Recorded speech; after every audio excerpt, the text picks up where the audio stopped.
everyone, welcome to Legacy IS. So our topic for today is very interesting, which is understanding how herbivores get their proteins. You might have heard this argument from vegetarians a lot, that if a cow or a horse can get all their proteins from plant, why can't you also do the same? Why you have to kill other animals and then gain protein out of them?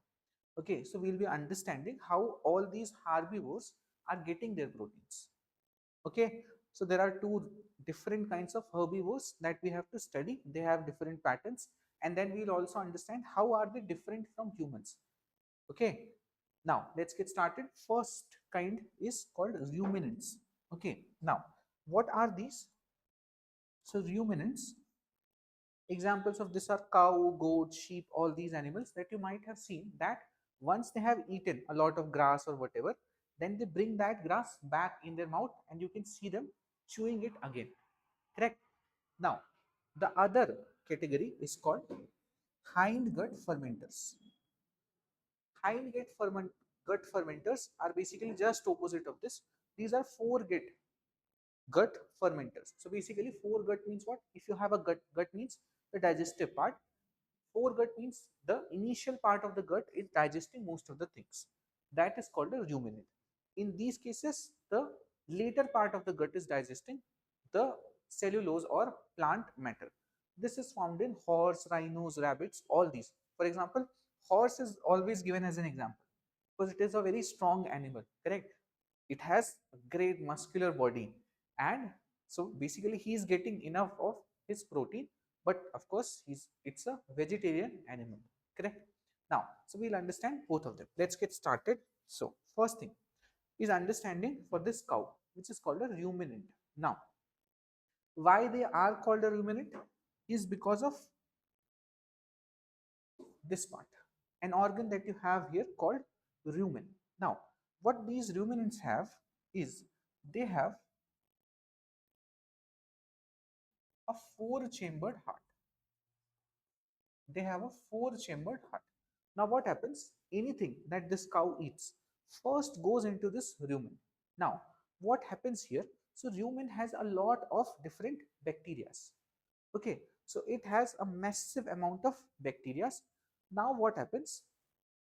because of because of this food that enters here, this bacteria will help to break it down. So what happens? Plant cells actually have something known as cellulose. Now, plant cells are rich in proteins also, but the problem is that they're usually covered by cellulose. That is why we are not able to break it, we as humans. But these people have rumen in their stomach where a lot of bacteria and enzymes are there which can break this down. So cellulose is broken down here, and what happens once it is broken down, all these microbes, they consume it, correct, and they become bigger and bigger, or you get fatter microbes. Those fatter microbes are actually, let's say they grew by 2x, then 50% of whatever they grow will be protein only, will be in the form of proteins. Now what happens? So half digested that grass becomes a curd like structure. Okay, basically something like a wet paper, that kind of thing it becomes, and then it is brought back to the mouth, correct? Now before bringing it back to the mouth, it goes through something known as reticulum. In the reticulum, it is divided into two parts. One part where you have, where most of the things are digested, and you have a microbial soup like thing. So basically a lot of microbes in the form of soup, that is there in the reticulum. The other part which has a lot of undigested grass, large grass particles, these are brought back to the mouth.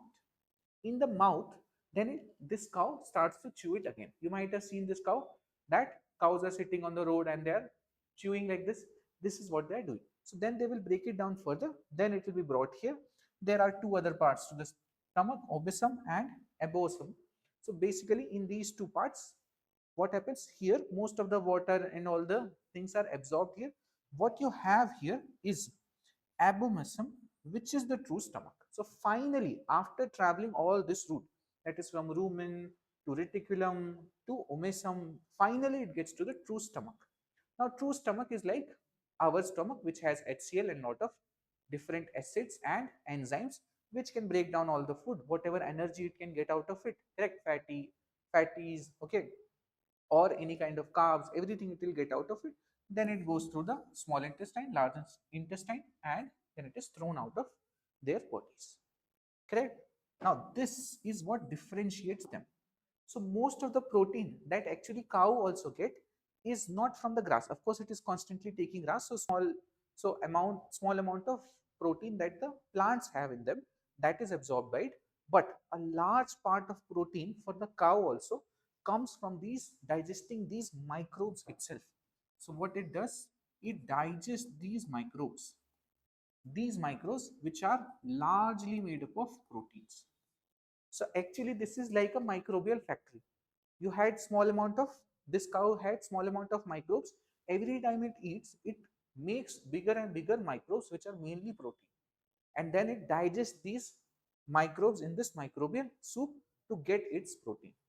And that is why cow or other ruminants like goat, sheep are able to get a lot of protein from their plant sources only. You're understanding why they are different? Because they are making their own microbes that are made up of proteins and then consuming it. So this is how a cow or a ruminant works. Then for horse, it is completely different. So horse, rhinos, rabbits, these have a completely different way. Now understand this. So what happens here? See, all these, the other ones, these are very similar to our stomach. That is, there is only one single chamber. One thing goes in and then it goes out. Nothing like this circular motion of undigested grasses going back to the mouth and then coming back. Nothing like this. This is just one way flow like we have. Correct? You also have one way flow. Now you eat, then you never meet that food again. Correct? It just goes to your stomach and intestine and then gone. Same as for horse also. But then how horse is able to do this? Understand that.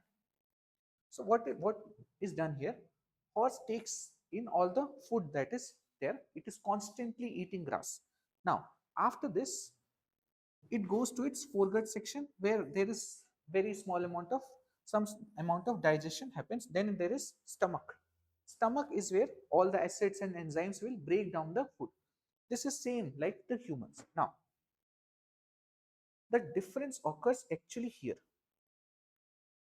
Here is something known as cecum. Now, what is cecum doing here? So basically, this is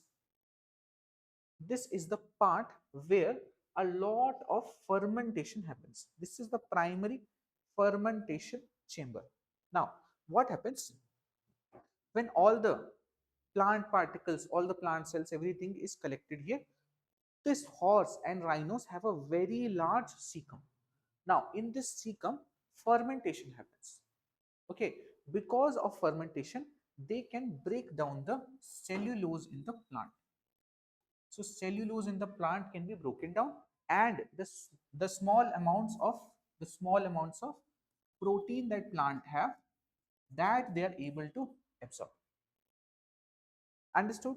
So here what they are doing is essentially, it is exactly same like humans till here. Then this large cecum is able to break the cellulose and get proteins from the plant cells. Now, that is why you must have seen this, that a horse is eating throughout the day.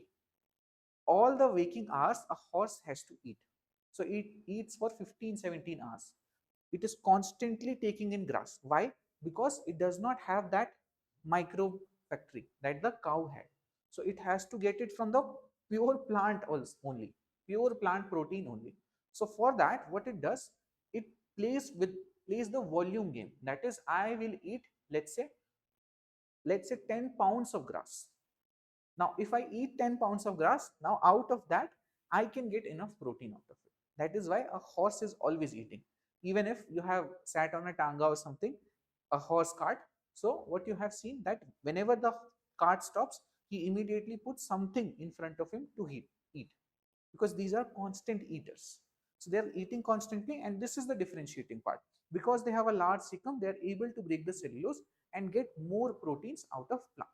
Now, and then everything is released from the colon. Now you see human, and you will understand why humans cannot do it. Now, so if you see here, The process is same: esophagus, then stomach, then small intestine, large intestine. Now we also actually had cecum. Now this cecum through evolution has shrinked a lot, and it has now become an appendix, and it serves no function now. Correct? That is why you have operation for appendix, that is to remove this appendix. This used to be our cecum, which would help us digest the cellulose in the plants. But now we don't have it essentially, and that is why we are not able to break down the plants to that level to get proteins out of them. That is why you might have heard that a lot of plant things that we eat, for example, things that are very rich in fibers and roughage, these are not even digested by our body. We just release them out of our body. Correct? That is what is done in humans. Because of having this small useless cecum, we are not able to do what the horse is doing. And of course, we don't have a human, so we cannot do what the cow is doing. So we cannot be cows, we cannot be horse, we have to be humans. In fact, there is one interesting thing. So if you talk about monkeys or primates that we have, now there are two kinds of monkeys. Monkeys I'm using as a normal term. So basically two kinds you may have heard of. For example, there are chimpanzees, correct, which actually eat many of the trees also, and they sometimes eat small animals also. So those are those large apes that are actually like humans. But there are some others also. For example, langurs you might have seen. Now langurs only eat plant based diet, so they actually have a similar system to that of a cow, that is a four chambered stomach. They have a rumen, they have everything like that. So in monkeys or apes you can find both. Okay, now we are the ones that have no such property, and that is why we are not able to digest cellulose or can get all our proteins from the plants. And that is why we are dependent on animal proteins. I'm not saying you cannot just fulfill your proteins from plant. You have to eat, you can eat dairy products, correct? Dairy products are traditionally considered vegetarian. Okay, those are also coming from animals but considered vegetarian. So those things you can have, anything that is rich in proteins, for example peas and nuts, you can eat more and more of this, correct, to satisfy your protein intake. But don't be don't be don't support that argument that if a horse can eat grass and get protein, you can also get it. You won't get it. So you have to take food that are rich in protein from the get go. Okay, because you can't eat for 15-17 hours, or you don't have that process of having microbial factory in your stomach. Now this is just for people who are preparing for some exam, so I have condensed this into a table so that you remember this. This is a cow, which is a ruminant, and how it is doing. So massive fermentation or rumen is located before the true stomach. Then there is horse or hind gut fermenter, correct, where you have a cecum. Then there is human, correct. And this is the way that they are able to eat and get proteins or survive.